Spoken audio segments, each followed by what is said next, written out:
Sige, dako tayo sa ating balitang lokal. Nasa kabilang linya na natin si kasamang Lea Valdez, Arya Lea. At ang kanyang balita ay kaugnay nung dalawang mag-iitik na natagpo ang wala ng buhay dyan sa bukid sa Barangay Tampak 1. Dito po yan sa Guimba, Nueva Ecija. At ang tinitingnang motibo ng pamamaslang ay pagnanakaw ng itik. Ano ba ang nangyari, Arya Lea? Idetalye mo nga ang balita. Pasok.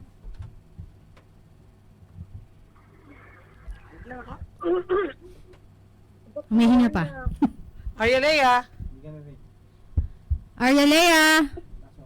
Pasok. Kaya magandang tanghali po sa ating mga tagapakinig dito sa bayan ng Guimba at lalong-lalo na po sa mga nakaabang sa ating Facebook Live streaming ngayong araw. Kalunos-lunos ang sinapit ng isang 15 anyos na binatilyo at kasama nitong lalaki na 24 anyos na natagpo ang wala ng buhay sa isang bukid sa Purok 3, Barangay Tampak, Guimba, Nueva Ecija, umaga ngayong Miyerkules, Hulyo 3. Kinilala ang binatilyo na si Andrew Rigala, residente ng Barangay Ilog, Baliwag, at ang kasama na si Kiel Biaro na Tubong, Quezon Province. Batay sa impormasyon mula sa mga kaanak ng biktima, bandang alas 5 ng umaga dumating sa pinagpapastulan ng itik ang may-ari nito na si Ginoong J.R. Trajano, residente ng Casanova, Quezon, Nueva Ecija upang magpakain ng mga alaga. Nang sinubukang gisingin ang kasama na si Kel ay hindi na raw ito gumagalaw at nakita kalaunan na duguan ang katawan nito. Ang binatilyong si Andrew naman ay nakita sa gilid ng irigasyon na wala na ring buhay. Ayon sa ina ni Andrew na si Helen Rigala, ang kanyang anak ay isinama lamang ng nakatatanda nitong kapatid na magbantay ng alagang itik dahil nakabakasyon ito. Hindi niya akalain na paghihiwalayin ang dalawang anak at mapupunta sa Guimba si Andrew habang naiwan sa Casanova ang kuya nito at nagbabantay rin ng itik. Si Aling Helen ay nasa San Isidro pa at dumayong nakikitanim ng malaman ang sinapit ng anak. Hustisya ang panawagan nito para kay Andrew. Pagnanakaw ng itik ang tinitingnang motibo ng pamamaslang ayon kay Ginoong Trajano. Nasa mahigit 2,000 piraso ang mga alagang itik na nakapastol sa bukid. Ngunit kaninang umaga matapos ang insidente natuklasan umano na nasa mahigit 1,000 na lamang ang bilang nito. Kasamang at kasamang army sa CCTV footage ng Barangay Tampak, pasado alas 2 ng madaling araw, nakita ang pagdaan ng isang motorsiklong kulong-kulong na may kargang mga itik sa loob at nakita pa na may isang lalaki na nasa ibabaw pa ng kulungan. Samantala, kasalukuyan pa lamang tumatakbo ang imbestigasyon sa krimen at hindi pa nagbibigay ng pahayag ang Guimba Municipal Police Station at hinihintay pa ang resulta ng imbestigasyon ng SOCO. Arya Lea para sa Balitang Lokal ng radyo natin Guimba 105.3 FM, tuloy-tuloy sa pagbabalita at serbisyo. Sama-sama tayo, Pilipino. Maraming salamat, Arya Lea. Anong oras daw sa palagay nung nagbaon doon nangyari ang insidente? Sa nakuha nating kwento kanina kasamang G, yung mga kaanak mismo nung napaslang, natanong natin, nung gabi daw, tumawag daw si Kiel Biaro kay Ginoong Trajano, sabi daw, may nang hihingi ng 5 pirasong itik. Ang sabi daw ni Ginoong Trajano, sige, bigyan mo lang. So binigyan ng 2, yung nanghihingi na hindi binanggit kung sino, 5 piraso. Pero pagkatapos noon, lumipas ang mga ilang oras, okay na, wala naman daw silang nalaman pa o ano pa man. So kaya lang, pagtungtong ng alas 5, nang pumunta na daw si Ginong Trajano doon para magpakain ng itik, ginigising niya nga daw si Kel, hindi magising, akala niya tulog, pero nagtaka siya kung bakit may dugo. So, yun, natuklasan niya nga patay na si Kel at hinanap niya yung minor de edad na si Rigala. Nandoon sa may irigasyon sa likod ng bahay na luma. Nakasubsob yung ulo kasamang G at ang nakikita lang ang 2 paanong bata at parang hinubaran pa ng panloob. At may nakitang 2 bala. Kasi may tama daw sa sa balikat si Biaro, pero may isang bala doon na hindi pumotok. So, yung mga tama tama ng bala ng baril. Pati rin yung 14 anyos. Yes, kasamang kasamang army, hindi pa natin tukoy dahil hindi pa nga ginagalaw yung mga bangkay dahil wala pa yung soko. Pero ang pinagtataka ng mga katabing bahay dahil yung mga tanod ng Tampak 1, malapit lang doon ang residente nila. Ang pinagtataka nila, wala daw silang narinig na putok. Pero malapit lang yung yung pwesto nung itikan dun sa mga bahayan?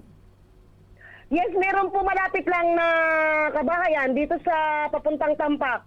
At dito sa kabila naman, sa una-unahan, medyo may bahay doon. At sa likod, talagang may nagtatanim ng palay at nandoon nga yung irigasyon. Pero itong crime scene, isa itong bakanting lote na pag-aari daw ng Magkabyaw na taga Manaksak. Bakante itong bukid na hindi tinataniman ng palay at mayroong barong-barong kasamang G at mayroong malaking puno ng mangga na natumba. Oo, kaya doon sila sumisilong. Opo. Kawawa naman nung nangyari, ano? Opo. Pero may nakakita ng insidente, isang mag-asawa na namalengke ng maaga dito sa Gimba, kasunod nila yung kulong-kulong na naghakot ng itik. Kung kaya nga siya mismo ang nagsabi at nagpatunay. Mga anong oras daw yun? Mga alas 2:25 kasamang G, meron tayong CCTV footage dyan na isipinasa sa radyo. Yes, makikita. So, doon lang ba may CCTV sa may Barangay Hall ng Tampak, yes po. Yes kaya po. napadaan lang doon. Nandoon lang po. Wala Opo. nang malapit na CCTV doon sa may itik, ang alagaan Wala ng na po, itik. yes po. Opo, wala na po. So kasalukuyan kasamang G, hinihintay pa natin ang soko at katatalikod lang ni Arya Lea, wala pa po yung soko. Kanina. Sige. Oo. Oo. Pero nauna yung pulis Kanina doon. lang po, wala pa. So, meron na bang report ng pulis? Spot. Oo. Siguro kasamang G, wala pa. Ewan ko kung meron na rin sila at di ko alam kung nabuo na rin yung spot report nila kasi sa Angulo, makakakuha na sila pero kanya nga lang kanina medyo na-offend po tayo ng konti sa ginawa ng kapulisan dahil Bakit? pagdating pa lang po natin, pag-approach pa lang po natin, pagbaba ng tricycle, binawalan na po tayo ng PNP na bawal daw mag-video, bawal daw mag-picture. Hindi naman po tayo nasa loob ng vicinity ng crime scene. Nasa highway pa po tayo. Binawalan po tayo, bawal daw muna. Sabi, bawal muna. Nang nagtanong po ako kung bakit po, media po ako, kukuha lang po ako ng konting anggulo. Nandito tayo sa highway, malayo tayo sa crime scene. Malayo Ang pa sa sabi po crime scene. Yes, malayo tayo sa crime scene. Ang sabi po ng isang pulis, Madam, sige, gawin mo yan. Sa susunod, hindi ka na makakakuha sa amin ng report. So yun po ang gusto ko lang maintindihan sa mga kapulisan kung bakit nandito tayo sa labas ng yellow lane, nandito tayo sa highway, yung yellow lane ay medyo malayo pa. Pagbaba pa lang natin, medyo parang na-disappoint na sila kasi yung aura ng mukha, yung disappointment, at binawalan din tayo kaagad. So ang ginawa ni Arya Lea, yun ang sinabi nila na bawal. Sige, bawal. Sir, media naman ako. Sige, kung bawal dyan sa party na yan, di doon ako sa unahan. Kaya ang ginawa ni Arya Lea, pumunta ng Tampak, Barangay Hall ng Tampak at doon tayo nagtanong-tanong, doon tayo. At fortunately, naabutan natin yung dalawang civilian na police na nagre-review ng CCTV. So, cooperative naman sila, pinayagan tayo na panuorin yung CCTV at i-record din natin yung nangyayari doon sa CCTV. Nagpapasalamat ako doon dahil hindi sila nagbawal. Pero doon sa crime scene mismo pagdating ni Arya Lea, bakit kailangan bawalan ng PNP ang media? Sige, nako, mukhang... Galit na galit ka ba? Oo. Hindi, sino ba yung pulis na yun at nang masabihan din ni Hepe? Oo, na dapat magandang approach ang gagawin. Kung halimbawa, ang gusto sa'yo ay huwag kumuha at kung para sa kanila ay bawal, di sabihin ng maayos. Huwag yung parang Opo. astig. Opo, no? sana sinabi ng maayos, bawal muna po madam. Ay sabi ko, bakit po sir? Media naman po ako kukuha lang po ako ng anggulo, hindi naman po papasok dyan sa Ganito na crime lang, scene. Arya Lea, pagka ganon, alam naman natin ang ethics sa pangalap ng impormasyon. At in fact, maagang may nagpaabot sa atin tungkol niyan. Opo, So may tama, tumawag opo. sa actually Station. sa number ko Oo, sa number ko para i-inform na merong mag-iitik na pinatay. Di sinabi kung saan yung lugar o kaya naman na itinawag namin itinawag sa iyo nung isa nating kasama. So ibig sabihin, Opo. concerned din tayo sa mga ganong mga at syempre maganda talaga na maging maagap at merong nagpapaabot sa atin na concerned citizen.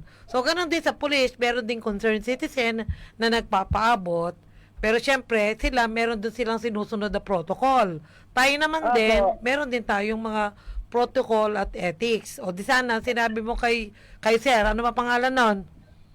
Sir? Di ko maalala yung Apelyido, pero kilala mo yung... Si Salviejo po. Sir. Apelyido po si Salviejo. Sir hindi naman salbahe ang apelyido. Salviejo po, si Sir Salviejo. Malapit Yes po. kasi sa salitang salbahe. Salviejo. O sige. Opo. Okay, ano yan, sasabihin si, nyo. Sasabihin mo, ganito.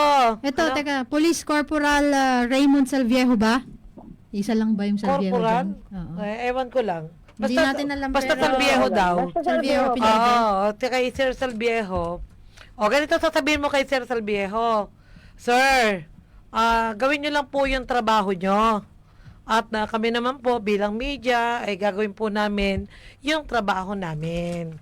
O, di ganon, magre-respetuhan. Yun lang ang sasabihin mo. O di ngayon, alam mo naman ano yung bawal at hindi bawal. O bawal kasing pumasok doon sa crime scene. Yung halimbawa, yung dilaw na kung may dilaw ng na yon na nakaharang, o hindi ka po pwedeng Opo, cordon, tama. Una-una Yellow natin. tape. Yellow Police tape. Oo. So, yun, Crime scene tape. doon sa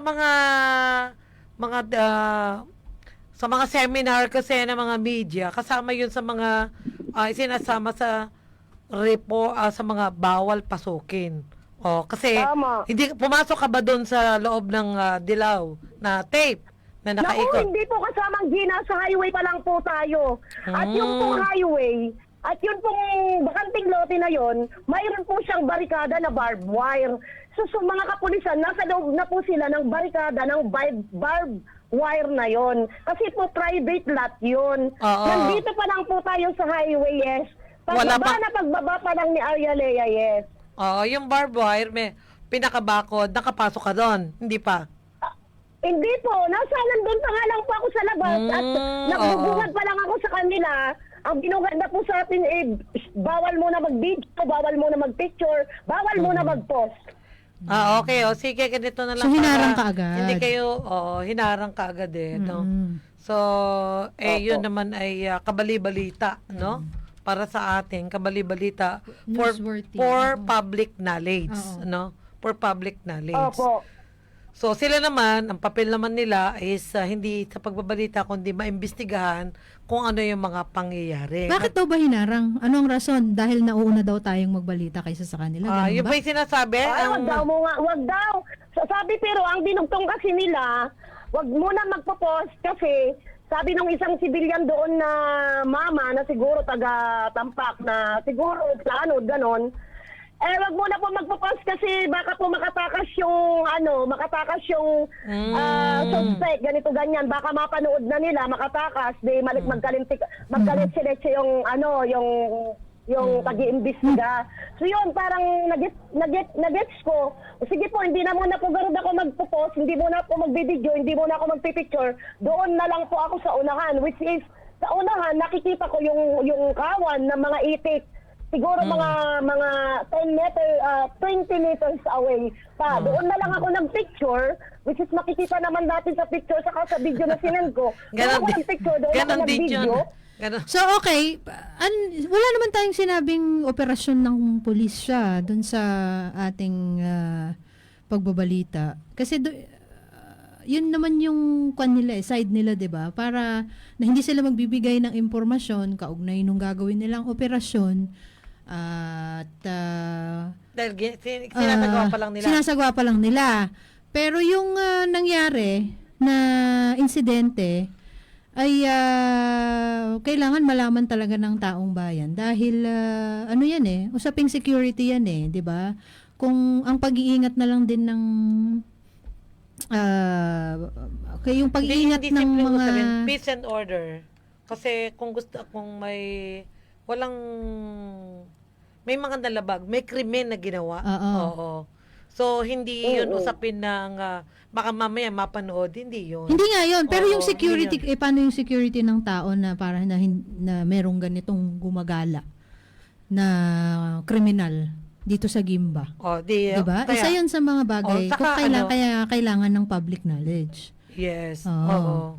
Pero hindi naman natin unang-una, hindi rin natin alam kung ano yung kanilang operasyon kasi hindi naman nila sinasabi sa atin.